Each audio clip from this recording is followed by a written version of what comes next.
আৰু আমাৰ কৰ্মীসকলে দেৰগাঁও বিচাৰে দেৰগাঁও বিধায়ক ভৱেন ভৰালী এগৰাকী ব্যৰ্থ বিধায়ক বুলি ক'লেও আজি দেশত ভুল নহ'ব। 400 কিলোমিটাৰ ৰাস্তা বনাবলৈ থাকি গ'ল আছে তাৰমানে গোটেই দেৰগাঁও সমষ্টি অঞ্চলটোত নিশ্চয় দেৰগাঁও জিলা কৰিব পাৰিম বুলি কাকডোঙাৰ বৰালি এটা কাকডোঙাৰ বৰালি সুনাম আছে অতি সোৱাদযুক্ত খেলিম মানে দিলেহে খেলিম খেলাৰ ইচ্ছা প্ৰকাশ কৰিছোঁ কিন্তু দেৰগৈয়া নাগৰিক হিচাপে দেৰগাঁও জন্মসূত্ৰ এজন ভোটাৰ হিচাপে মই দেৰগাঁও অঞ্চলৰ মানুহ বিধায়ক হোৱাটো মই বিচাৰোঁ। নমস্কাৰ, আপোনালোকে চাই আছে ডি নিউজ। বিধানসভা নিৰ্বাচন সমাগত আৰু বিভিন্ন ৰাজনৈতিক দলসমূহে তেখেতসকলৰ যিসকলে প্ৰাৰ্থিত্ব প্ৰয়াসী সেইসকলে ইতিমধ্যে নিৰ্বাচনৰ কুচকাৱাজ আৰম্ভ কৰিছে সমষ্টিত। আৰু এই মুহূৰ্তত আমাৰ লগত এজন বিশেষ ব্যক্তি আছে আৰু যিজন ব্যক্তি আচলতে অসমৰ সমাজ জীৱনৰ লগত সাংস্কৃতিক ক্ষেত্ৰখনৰ লগত বিশেষভাৱে জড়িত, তাৰ লগে লগে জাতীয়তাবাদী চিন্তাধাৰাৰে উদ্বুদ্ধ এগৰাকী ব্যক্তি, অসম গণ পৰিষদৰ উপসভাপতি নুৰুল চুলতান। আৰু তাৰ লগতে এটা কথা আমি উল্লেখ কৰিব লাগিব যে তেখেত বোলছবি জগতৰ এগৰাকী নামজ্বলা ব্যক্তি, বোলছবিৰ প্ৰযোজক। এই মুহূৰ্তত তেখেত আমাৰ লগত উপস্থিত আছে। তাৰ লগে লগে এটা কথা আমি উল্লেখ কৰিব লাগিব যে দেৰগাঁও যি বিধানসভা, সেই দেৰগাঁও বিধানসভা সমষ্টিৰ আগন্তুক যি বিধানসভা নিৰ্বাচন আছে, সেই নিৰ্বাচনত তেওঁ অসম গণ পৰিষদ দলৰ পৰা প্ৰাৰ্থিত্ব প্ৰয়াসী প্ৰবল দাবীদাৰ। আমি কিছু কথা তেখেতৰ পৰা পাতিবলৈ চেষ্টা কৰিম। মই প্ৰথমে আপোনাক সুধিছোঁ, আৰম্ভণি কেনেকুৱা হৈছে সমষ্টিত, যিহেতু আপুনি এগৰাকী টিকট প্ৰত্যাশী আগন্তুক 26-ৰ, কেনেদৰে? চাওক, 2023 চনত সমষ্টি পুনৰ নিৰ্ধাৰণৰ সময়ত দেৰগাঁও বিধানসভা সমষ্টি পুনৰ গঠন কৰি হোৱাৰ পিছত অসংৰক্ষিত হিচাপে ওলাইছে। তাৰ আগলৈকে আমি কেতিয়াও বিধায়ক বা তেনেকুৱা নিৰ্বাচনত প্ৰতিদ্বন্দ্বিতা কৰিম বুলি আমি ভবা নাই। তাৰপিছত যেতিয়া হৈছে তাৰপিছত ৰাইজে দেৰগাঁও অঞ্চলৰ বা আৰু অসম গণ পৰিষদ দলীয় কৰ্মীসকলে কৈছে যে আমাৰ স্থানীয় প্ৰাৰ্থী হিচাপে নুৰুল চুলতান বা তুমি বা আপুনি প্ৰতিদ্বন্দ্বিতা কৰিব লাগে, কাৰণ দেৰগাঁও অঞ্চলত বহুত সমস্যা আছে আৰু এই উন্নয়নৰ কাৰণে মোক নিৰ্বাচন খেলাৰ কথা বহুতে কোৱাৰ পিছত আমি টিকেটটো ধৰক মিত্ৰজোঁট আছে, এতিয়া বিজেপিয়ে আছে, অগপ আছে, দুয়োটা দলৰ আসন ভাগ বতৰাতহে দিব, আমি বিচাৰিলেই নহ'ব। গতিকে আমি ভাবোঁ যে যদি দিয়ে মিত্ৰজোঁটৰ প্ৰাৰ্থী হিচাপে অগপ দলৰ টিকেট, দলৰ মাননীয় সভাপতি অতুল বৰা ডাঙৰীয়াই বা দলীয় কৰ্মীসকলে যদি মোক প্ৰক্ষেপ কৰে, সেই প্ৰক্ষেপ বিজেপি দলে ৰাজ্যিক কমিটি বা কেন্দ্ৰীয় কমিটি বা মাননীয় মুখ্যমন্ত্ৰী ডক্টৰ হিমন্ত বিশ্ব শৰ্মা ডাঙৰীয়াৰ সন্মতি সাপেক্ষে যদি আগুৱাই, তেতিয়া নিশ্চয় প্ৰয়াস কৰিম দেৰগাঁও অঞ্চলৰ সমস্যাসমূহ সমাধানৰ কাৰণে। মূল বিষয় যে দেৰগাঁৱত 5টা বিধানসভা সমষ্টি, তাৰ ভিতৰত 2টা অসম গণ পৰিষদ দলত আছিল মিত্ৰজোঁটৰ আৰু 3টা আছিল বিজেপি দলত। এইবছৰ দেৰগাঁৱৰ যিসকল বিজেপিৰ দলৰ কৰ্মী আছে সেইসকলে দাবী জনাইছে যে তেওঁলোকক লাগিবই, যদি নিদিয়ে তেতিয়াহ'লে তেওঁলোকে কোনো কাৰণে মানি নল'ব, অসম গণ পৰিষদ দিলে তেওঁলোকে মানি নলয়। সেই সম্পৰ্কত আপুনি কি ক'ব? মানে চাওক, আমাৰ গোলাঘাট জিলাৰ গোলাঘাটত অসম গণ পৰিষদ 1985 চনত জন্ম হৈছে আৰু গোলাঘাট জিলাখনত আমাৰ সংগঠন যথেষ্ট শক্তিশালী। আমাৰ বোকাখাটত মাননীয় সভাপতি অতুল বৰা ডাঙৰীয়া সমষ্টি আৰু দেৰগাঁও বিধানসভা সমষ্টিত আমাৰ বিধায়ক আছে অগপ দলৰ।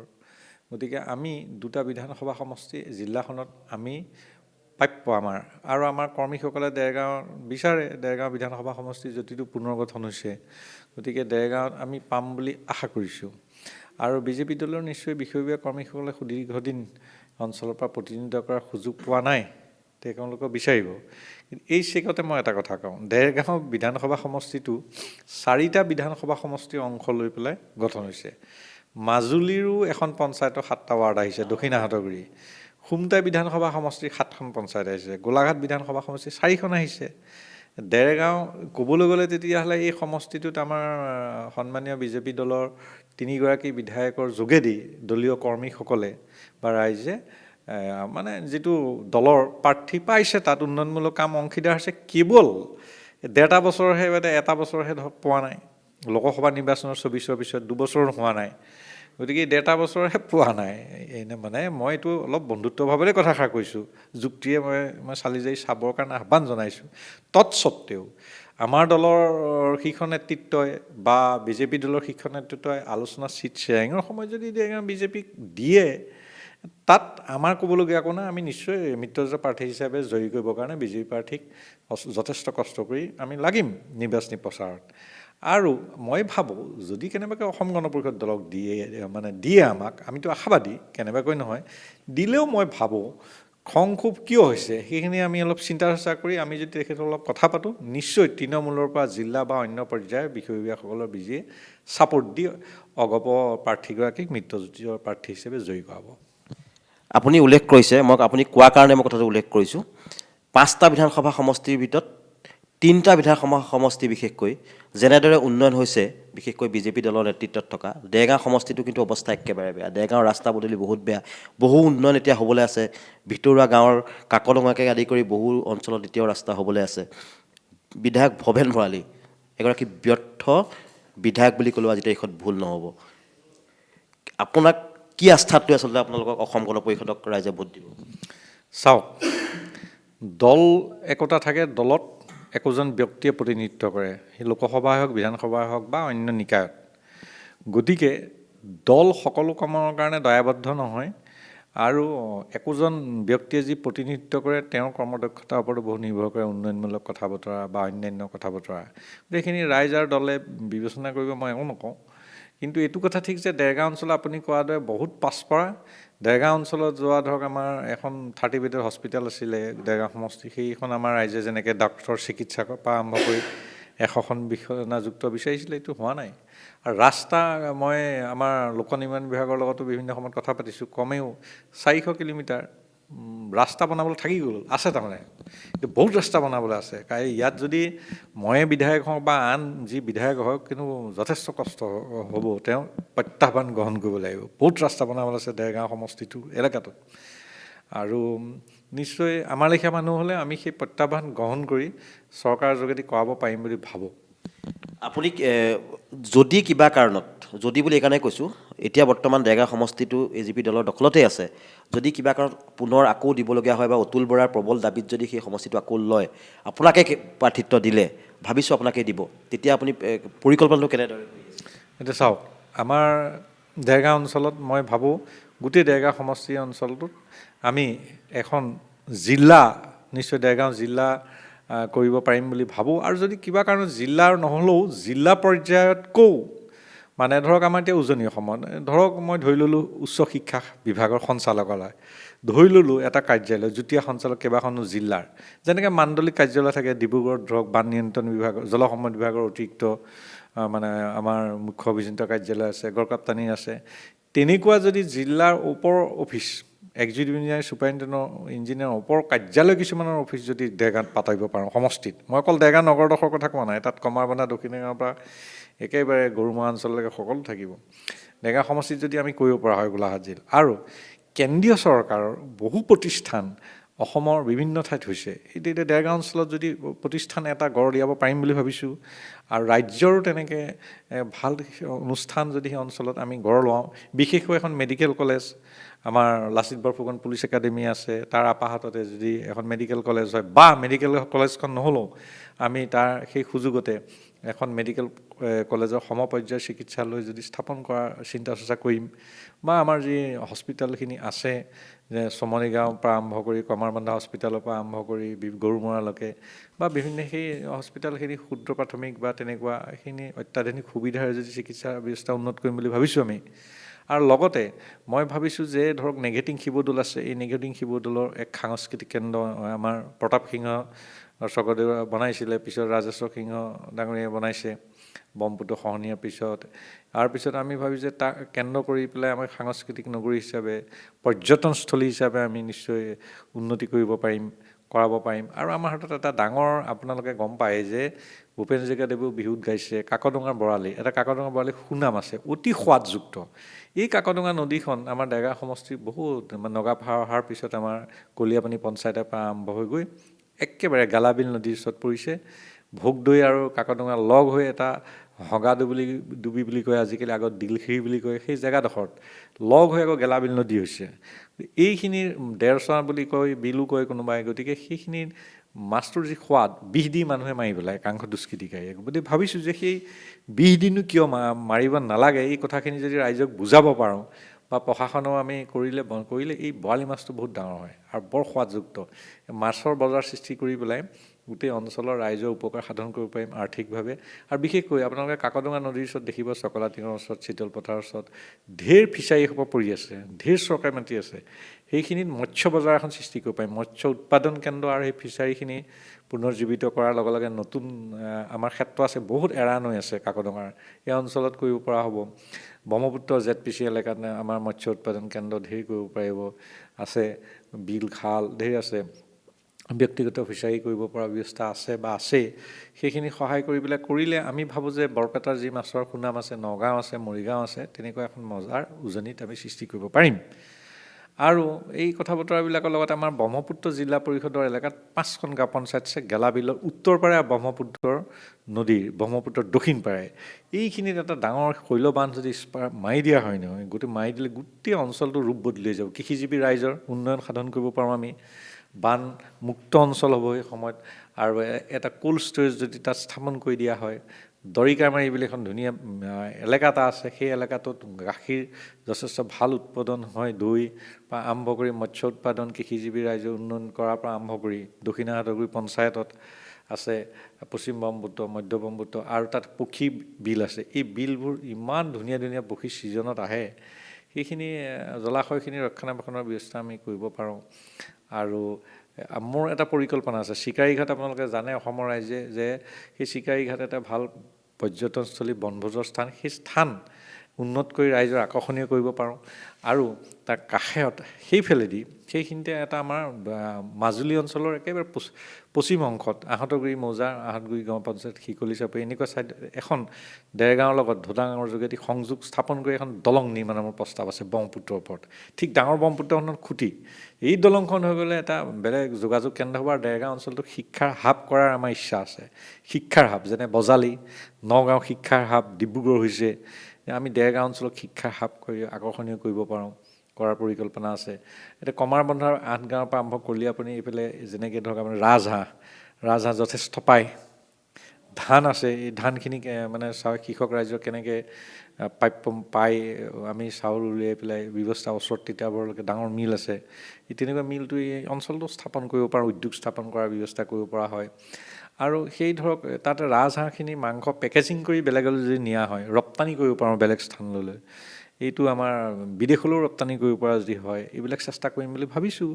আৰু আমাৰ পৰিকল্পনা উদ্যোগ বিশেষকৈ দেৰগাঁও একদম উদ্যোগবিহীন কোনো উদ্যোগ নাই দেৰগাঁও অঞ্চলত গতিকে সেই উদ্যোগ স্থাপন কৰাৰ ব্যৱস্থা কৰিম বুলি ভাবিছোঁ কেইবাটাও সৰু বৰ যদি 4-5টা উদ্যোগ বিভিন্ন অঞ্চলত স্থাপন কৰিব পাৰোঁ গতিকে ৰাইজৰ নিবনুৱা সংস্থাপনলৈকে বাণিজ্য সকলো বৃদ্ধি হ'ব উদ্যোগৰ লগতে নিবনুৱা অন্যান্য সংস্থাপনৰ ব্যৱস্থা কৰিম ক্ষুদ্ৰ চাহ খেতিয়কৰ বিভিন্ন অঞ্চলত আছে তেওঁলোকক সহায় কৰি কেনেকৈ আমি উন্নত কৰিব পাৰোঁ এতিয়া ক্ষুদ্ৰ চাহ খেতিয়কৰ অৱস্থা অতি বেয়া তেওঁলোকৰ মাটিখিনিত বিকল্প কিবা ব্যৱস্থা কৰিব পাৰি নেকি এইবিলাকো চিন্তা চৰ্চা কৰিব লাগিব আৰু ইয়াৰ মাজতে এইখিনি কৰিম বুলি ভাবিছোঁ এতিয়া ধৰক কমাৰবন্ধা অঞ্চলত যথেষ্ট হয় সাঁচি গছৰ পুলি কাকডোঙা অঞ্চলৰ পৰা আৰম্ভ কৰি কিন্তু নাহৰনীত আগৰ আঁতৰ ব্যৱসায় হয় যিটো হোজাই পৰা নিয়ন্ত্ৰণ হয় গতিকে সেই আগৰ কেন্দ্ৰও আমাৰ দাবী দুবিত আছে ট্ৰেড চেণ্টাৰ কৰিছে কিন্তু সেই অঞ্চলত বজাৰত উচিত মূল্য ব্যৱসায় আৰু খেতিকে পোৱাৰ ব্যৱস্থাও আমি কৰিব লাগিব খাচী খেতিয়কসকল খাচী ব্যৱসায়ীসকলক আমি সহায় কৰিব লাগিব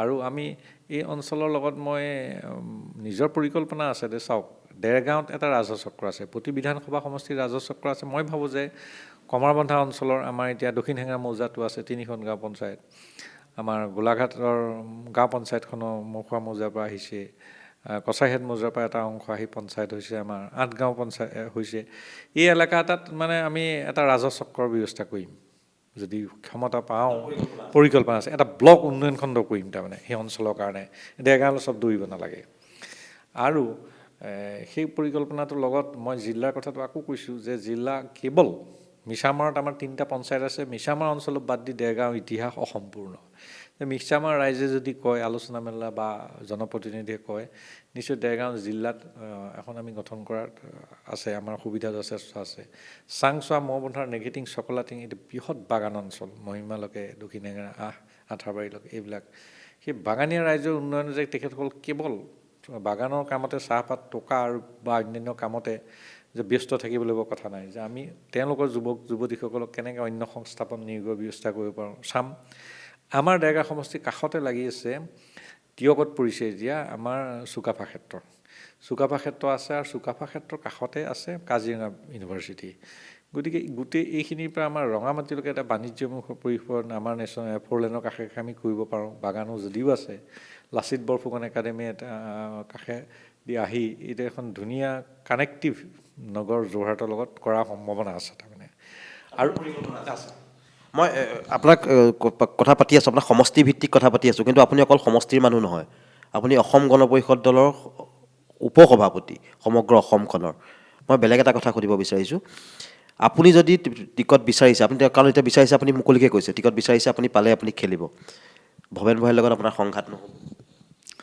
নহয়, কাৰণ ভৱেন দাকটো 85 পৰা পাওঁতে যিমানবাৰ পাইছেতো আমি তেওঁক কাণ পাতি পেলাই জিকাইছোঁ। আৰু মই দায়িত্ব দলৰ যি আছোঁ, মই কেনেকৈ পৰিশ্ৰম কৰি তেখেতক জিকোৱাত ৰাইজৰ লগত লাগি দলীয় কৰ্মীৰ লগত লাগি গৈছোঁ সকলোৱে জানে।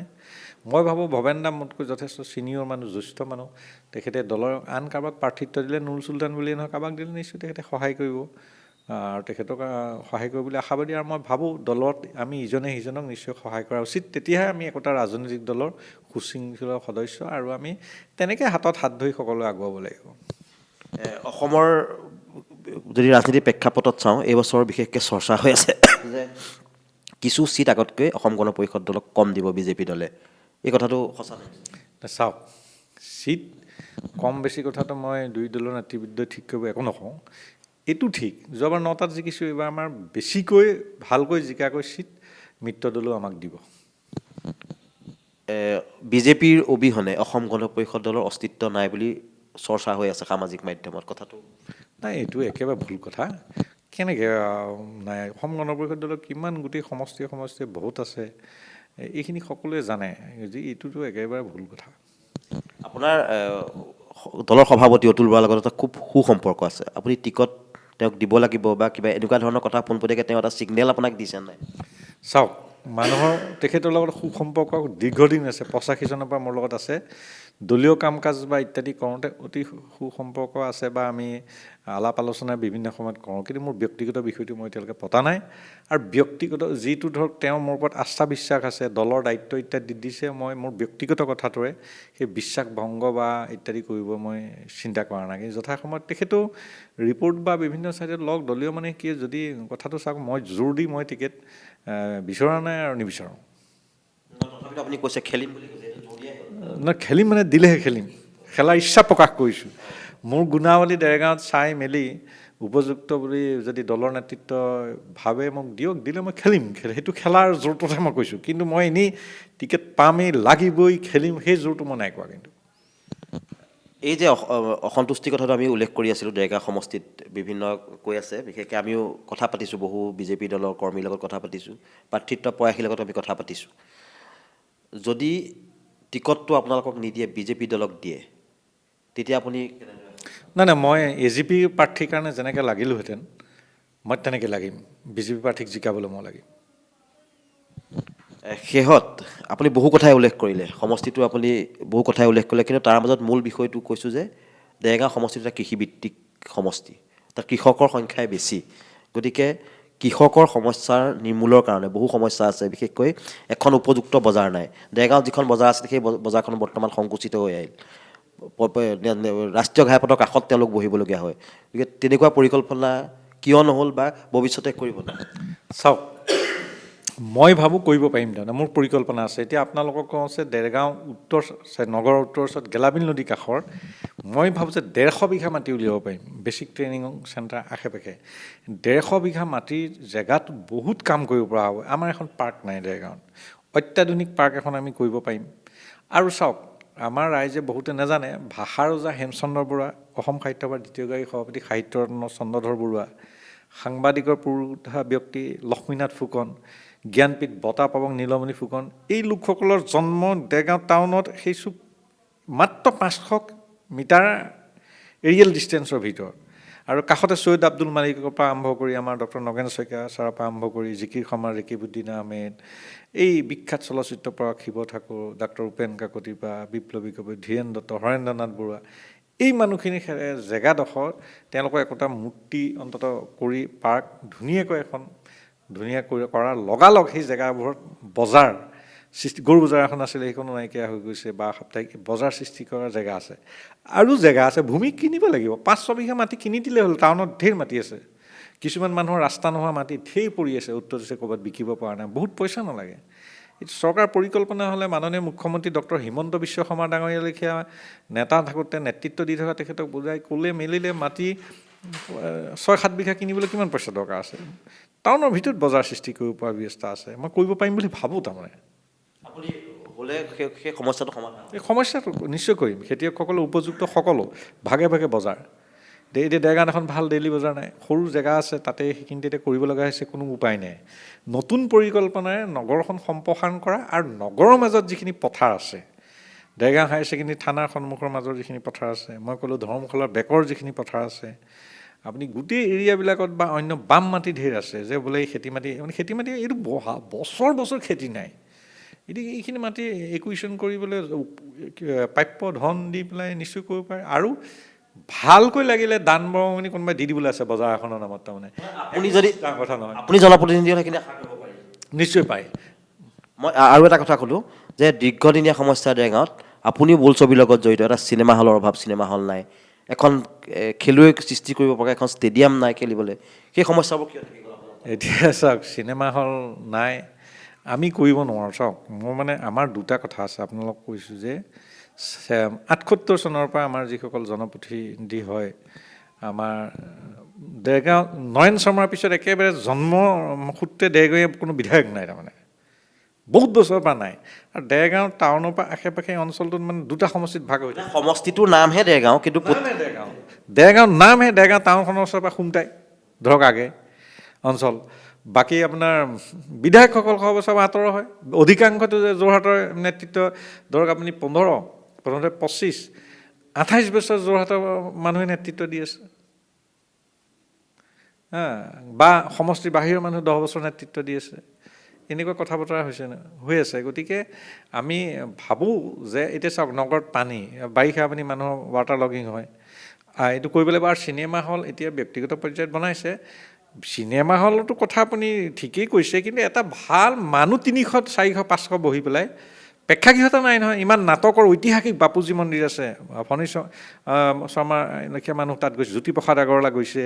গতিকে এই অঞ্চলত এখন আমাৰ টাউন ক্লাবৰ পৰা আৰম্ভ কৰি আছে, এটা কোনো নাট্য মন্দিৰ আজিলৈকে আমি বনাব নোৱাৰিলোঁ, নহ'ল।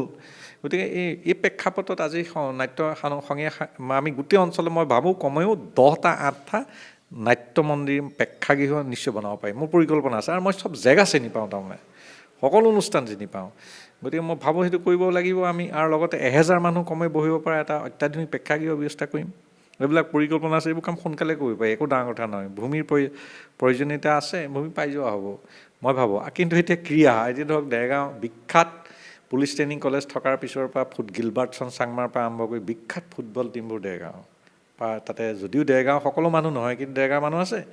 দেৰগাঁও বিভিন্ন খেলত ভলীৰ পৰা আৰম্ভ কৰি সুনাম, এতিয়াও দেৰগাঁও খেলুৱৈ সুনাম আছে, কিন্তু দেৰগাঁও এখন ভাল ষ্টেডিয়াম নাই, নহ'ল। কি কাৰণ নহ'ল, কি নহ'ল, এইবোৰ মই একো নকওঁ, সকলোৱে জানে। এতিয়া ধৰক আমাৰ অসমৰ বিভিন্ন প্ৰান্তত হ'ল, আমাৰ দেৰগাঁও নাই। মোৰ এটা পৰিকল্পনা আছে, অত্যাধুনিক ষ্টেডিয়াম, এটা চুইমিং পুল, আমাৰ ল'ৰা ছোৱালী যোৰহাট গোলাঘাট যাব লাগে, সৰু এটা চুইমিং পুল আমি কৰিব পৰা নাই। গতিকে সেইবিলাক আমি কৰিব পাৰিম, তাৰমানে একদম ক্ৰীড়া ষ্টেডিয়াম। দেৰগাঁৱৰ কাৰণে আচলতে এটা দুখৰ বিষয় যে দেৰগাঁৱত শিক্ষিতৰ সংখ্যা বহুত বেছি, সাংস্কৃতিক ক্ষেত্ৰত আগবঢ়া মানুহ বহুত বেছি, তথাপিতো দুৰ্ভাগ্যবশতঃ দেৰগাঁৱত কিন্তু হ'বলগীয়া বহু কামেই আধৰুৱা হৈ থাকে। চাওক, দেৰগাঁৱৰ মানুহবোৰ শান্ত, দেৰগাঁও মানুহ সংস্কৃতিবান, নিজৰ কাম নিজে কৰে, আৰু বহু কৃতি মহান ব্যক্তি দেৰগাঁৱৰ পৰা জন্ম হৈছে। মই ইতিমধ্যে নাম সাহিত্য সংস্কৃত লৈছোঁ। আপোনালোকে চাওক যে মই এইটো কথা কৈছোঁ যে দেৰগাঁৱৰ ভোটাতৰা বহুত লোক আছে, অসমক বা ভাৰতবৰ্ষত অৱদান দি গৈছে।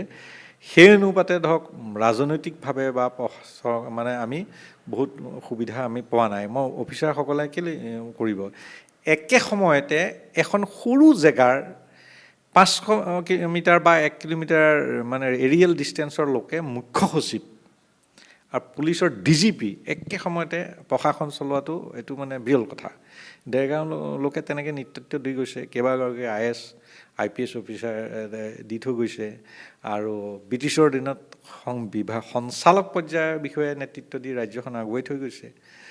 গতিকে দেৰগাঁও মানুহক যদি সুযোগ দিয়ে, প্ৰপাৰ দেৰগাঁৱৰ মানুহক যদি সুযোগ দিয়ে, সি নুৰুল চুলতান বুলি মই কোৱা নাই, অন্য লোকৰ হ'লে সুযোগ পালে কিন্তু নিশ্চয় বৰ মানে চকুত লগাকৈ দেৰগাঁও সমষ্টি উন্নত কৰিব বুলি ভাবোঁ। আপোনাৰ একেবাৰে যিটো প্ৰকৃত চেণ্টিমেণ্ট বুলি কৈছোঁ মই, যিটো প্ৰকৃত আচলতে মৰম দেৰগাঁও সমষ্টি বুলি, দেৰগাঁও যিটো শব্দ, দেৰগাঁও প্ৰকৃত দেৰগাঁও, সেই দেৰগাঁৱে প্ৰকৃততে এজন জনপ্ৰতিনিধি হোৱাটো আপুনি বিচাৰিছে? নাই নাই, মই বিচাৰোঁ একদম। মই সমষ্টিৰ ভোটাৰ সকলোৱে হয়, সকলো অঞ্চলৰ পৰা হ'ব পাৰে, কিন্তু ব্যক্তিগতভাৱে দলীয় পৰ্যায়ত জোৰে দিয়ে সেইটো আমি মান্তি হ'ম। কিন্তু দেৰগৈয়া নাগৰিক হিচাপে, দেৰগাঁও জন্মসূত্ৰ এজন ভোটাৰ হিচাপে মই দেৰগাঁও অঞ্চলৰ মানুহ বিধায়ক হোৱাটো মই বিচাৰোঁ। চাওক, এটা কথা বহুত লোকে নাজানে যে আহোম স্বৰ্গদেউ ৰাজেশ্বৰ সিংহই দেৰগাঁৱত বাহৰ প্ৰতি বিভিন্ন সময়ত আছিলে, ৰজা বাহৰ। তেওঁ মানে শেষ মুহূৰ্তত মৃত্যু ঘটিছে দেৰগাঁৱত, ৰজা বাহৰ অঞ্চল। আৰু ৰাজেশ্বৰ সিংহই আমাৰ আজিৰ নিখেতিং শিৱদৌল বনাইছে। গতিকে ৰাজেশ্বৰ সিংহৰ নামত দেৰগাঁও অঞ্চলত আমি এক সাংস্কৃতিক প্ৰকল্প স্থাপন কৰাৰ আমাৰ ইচ্ছা আছে একান্ত। আৰু আমাৰ ৮গাঁও গাঁও পঞ্চায়ত এলেকা, গোলাঘাট গাঁও পঞ্চায়ত এলেকাও আমাৰ অঞ্চলত সোমাইছে, কমাৰবন্ধা। এইখিনি বিষয়ত সতীসাধনী বিশ্ববিদ্যালয় আছে, তাৰ কেন্দ্ৰৰ যোগেদি সাংস্কৃতিক বিকাশৰ চিন্তা চৰ্চা আছে। আৰু যদিও বিশেষ পৰা নাই, ঐতিহাসিক মানে আপোনাৰ ৰদলা পথাৰৰ কথা বতৰা আছে, ঢেকিয়াল অঞ্চলৰ, ঢেকিয়াল কলহ আৰু আমাৰ শিল্পী যিসকলৰ, কুমাৰ যিখিনি আমাৰ মাটিৰ শিল্প লগৰ এই লোকসকলৰ উন্নয়নৰ বৃহত্ত কাকডঙা কুমাৰগাঁও, দেৰগাঁও কুমাৰগাঁৱৰ পৰা ঢেকিয়াল গোটেই অঞ্চলবিলাকত, কমাৰবন্ধা অঞ্চলত, আৰু কমাৰবন্ধাৰ অঞ্চলৰ লোকৰ টেকেলি এটা বিশেষত্ব আছে। গতিকে এই কামখিনিতো আমি আমাৰ যি ক্ষুদ্ৰ শিল্পখিনি আমি জীয়াই তুলি সহায় কৰি এইটো আগুৱাই নিব পাৰিম বুলি ভাবিছোঁ। আৰু গুৰুজুগনীয়া গুড় নাম আছে, গতিকে গুৰুজুগনীয়া গুড়ৰ মানে আমি যিটো খাটি গুড়ৰ আকৌ উৎপাদনৰ ব্যৱস্থা আমি কৰিব পাৰিম বুলি ভাবিছোঁ, পৰিকল্পনা আছে। লগতে আপোনালোকে বানপানীমুক্ত এইফালে দিয়া আজিকালি দেখিছে যে এই আমাৰ কুপুহাটিঙৰ পৰা কমাৰবন্ধা ইনচাইডলৈ বানপানী হ'বলৈ ল'লে, কলীয়াপানী গাঁও পঞ্চায়ত। তাৰ এটা কিন্তু অন্যতম কাৰণ হ'ল কমাৰবন্ধাৰ পৰা তিতাবৰৰ ফালে যোৱা যিটো ৰেল লাইন, সেই ৰেল লাইন কাকডঙা নদীৰ যিখন দলং আছে, এইটো চাপৰ হৈ গ'ল, পানীটো ভেটি দিয়াৰ কাৰণে পানীটো হেৰি হৈ যায়। গতিকে ৰাইজে মোক কৈছে বিভিন্ন সময়ত, মই সেইকাৰণে প্লেন আছে 4 ফুট 3 ফুট 5 ফুট ৰেলৰ আলিটো নিশ্চয় চেণ্ট্ৰেল গভৰ্ণমেণ্টৰ লগত কথা পাতি আমি ৰেলৰ আলিটো ওখ কৰা, দলংখন বিশেষকৈ কাকডঙাৰ পৰা ওখ কৰা আমাৰ পৰিকল্পনা আছে। আপোনাৰ লগত বহু কথাই পাতিলোঁ, ভাল লাগিলে। আৰু আমি দৰ্শকসকলক এটা কথা জনাব বিচাৰিছোঁ যে যিগৰাকী ব্যক্তি হয়তো আপোনালোকৰ সকলোৰে চিনাকি, এটা সময়ত বোলছবি ক্ষেত্ৰখনত যথেষ্ট আগবঢ়াই নিয়া অসমৰ বোলছবি প্ৰযোজক পৰিচালক নুৰুল চুলতান ডাঙৰীয়া, তাৰ লগে লগে অসম গণ পৰিষদ দলৰ তেখেত উপসভাপতি, আৰু বৰ্তমান 2024 যি বিধানসভা নিৰ্বাচন আহি আছে, সেই নিৰ্বাচনত অসম গণ পৰিষদ দলৰ পৰা তেখেতে টিকট ইতিমধ্যে দাবী কৰিছে, টিকট পোৱাৰ আশা কৰিছে, আৰু তাৰ লগে লগে তেওঁ ৰাইজক সেৱা কৰাৰ মন কৰিছে। আৰু আমিও আশা কৰিছোঁ তেখেতে জয়লাভ কৰি আহক, টিকট লাভ কৰক অসম গণ পৰিষদ দলৰ পৰা, আৰু তাৰ লগে লগে দেৰগাঁও সমষ্টিটোৰ যিখিনি উন্নয়নমূলক কাম আছে, সেই উন্নয়নমূলক কামখিনি কৰাৰ ক্ষেত্ৰত তেখেতে আগবঢ়াই নিয়ক, এই আশা ৰাখিছোঁ। আৰু আপোনাৰ বহুমূলীয়া সময় আমাক দিয়াৰ কাৰণে আপোনাক আমি ধন্যবাদ জনাইছোঁ। ধন্যবাদ, আপোনালোকৰ ওচৰত আমি কৃতজ্ঞ। ইমান পৰে আমি কথা পাতিলোঁ, আমি আশা কৰিছোঁ আপোনালোকে চাই ভাল পাব। আৰু ইয়াৰ লগে লগে আজি এই বিশেষ অনুষ্ঠানৰ পৰা মই সৌভিক বৰাই এই মুহূৰ্তত বিদায় মাগিছোঁ। ধন্যবাদ।